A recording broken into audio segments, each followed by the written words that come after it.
தம்பி ஒரு நிமிஷம்.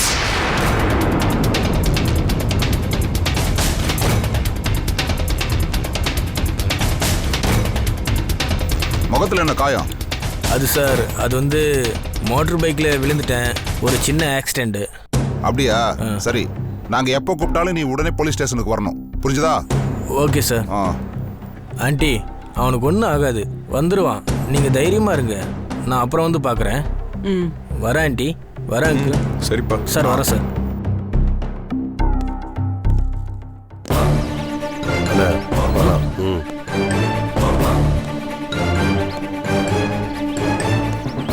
என்னன்னு கேளு.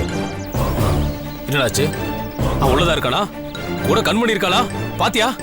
இல்லை சார், அவனை காணுன்னு அவன் பேரண்ட்ஸு போலீஸில் கம்ப்ளைண்ட் கொடுத்துருக்காங்க. அதை விசாரிக்க தான் போலீஸ் வந்திருக்கு. போலீஸா? ஆமாம் சார், போலீஸ் என்னையும் விசாரிச்சாங்க, எனக்கு தெரியாதுன்னு சொல்லிட்டேன். நல்ல வேலை செஞ்சடா தம்பி. அப்பாவை வீட்டில் இல்லைங்கிறது கன்ஃபார்ம் ஆயிருச்சு. டேய் கிளம்பலாம்டா. அண்ணா, வீட்டில் இல்லைன்னா எங்கண்ணா போய் தர்றது? அது அப்புறம் பார்த்துக்கலாம்டா. டேய் தம்பி, சக்கரவர்த்தியை பத்தி ஏதாவது தகவல் தெரிஞ்சாலோ இல்ல சக்கரவர்த்தி உன்னை கான்டாக்ட் பண்ணாலோ எங்களுக்கு தகவல் கொடுக்கணும். எனக்கு புரிஞ்சுதா? சரி வா, உன்னை நான் உன் வீட்டில் விட்டு போறேன். சரிங்க சார். வந்து வண்டியில ஏறு. வாடா ஏறு. வா.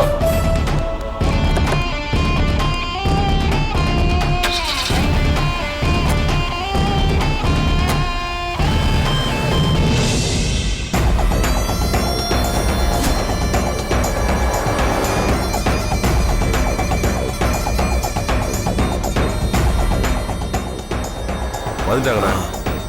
வணக்கம். என்னப்பா இவ்வளவு லேட் பண்ணிட்டீங்க? உங்களுக்காக எவ்வளவு நேரம் வெயிட் பண்றது? Sorry sir. வணக்கம் சார். ஒன்னா வாங்கன்னு சொன்னீங்களா, அதான் 3 பேரும் சேர்ந்து வரது கொஞ்சம் லேட் ஆயிடுச்சுங்க சார். அண்ணா, நான் சொன்னல, அது இவங்க தான். 3 பேரும் ஒரே கேங்காடா? இல்லண்ணே, 3 பேருமே தனித்தனியா தான் தொழில் பண்ணிட்டு இருக்காங்க. அதெல்லாம் கரெக்டா முடிப்பாங்கண்ணே.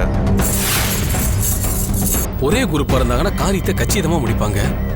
இப்படி தனித்தனி ஆளுங்கன்னா சரி வராது.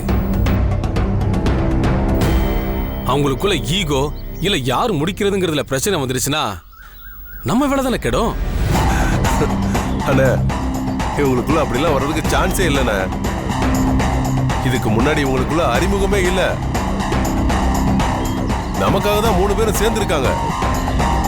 அதனால பிரச்சனை எதுவும் வராது. எப்படிடா சொல்ற? நான் இவங்களை ஃபிக்ஸ் பண்ணதுக்கு காரணம் இருக்குண்ணே. என்ன காரணம்? இவங்க 3 பேருமே அவங்கவுங்க வித்தையில எக்ஸ்பர்ட்ண்ணே. இவன் கழுத்துல கழுத்தை போட்டு அப்படியே தூக்கிடுவான். அவ்வளவு பெரிய கில்லாடின. இங்க பாருங்க, நீங்க 3 பேருமே ஒன்னா போறீங்க. சூழ்நிலையை பொறுத்து அவன் கதையை சீக்கிரமா முடிக்கிறீங்க. ஒரு அட்டெம்ப்ட் மிஸ் ஆனாலும் அடுத்த ஆள் ட்ரை பண்ணுங்க. அதை விட்டுட்டு உடனே போன் போட்டு மிஸ் ஆயிடுச்சு என்ன பண்றதுன்னு என்ன கேட்க கூடாது. எங்களுக்கு எப்படியாவது அவன் கதையை முடிச்சாகணும். உங்கள யார் முடிச்சாலும் சரி, எங்களுக்கு அவன் செத்துட்டாங்கிற செய்தி தான் வரணும். அதனால ஒருத்தருக்கு ஒருத்தர் ஒத்து போய் கரெக்டா டைம் பார்த்து காரியத்தை முடிங்க. சரி சார். டேய், ஆளுங்கெல்லாம் ஓகே தான்டா. ஆனா கண்மணியும் அந்த பையனும் எங்க இருக்காங்கன்னு தெரியலையே. எங்கன்னு போயிட போறாங்க? எல்லாம் பக்கத்துல தான் இருக்காங்க. என்னடா சொல்ற?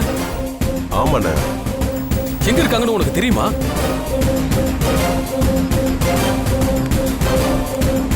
அவ்வளவு சரியா தெரியல, இருந்தாலும் ஒரு யூகத்துல சொல்றேன். என்னது? அண்ணே, அந்த கிழவி ஊருக்கு திரும்பி போயிட்டா. சுசீலா வீட்டுல இல்ல. யாருடா? அது நீலமணியோட அம்மா தான். அதனால கண்மணி அந்த பையனும் அங்கதான் இருப்பாங்க. கரெக்டா, நிச்சயமா அங்கதான் போயிருப்பாங்க. நீங்க 3 பேரும் வேங்கி இருப்பாங்க. அந்த பையன் அங்கதான் இருப்பான். சரிங்க சார். சரிண்ணே. போலிங்க, அந்த போட்டோ விடு.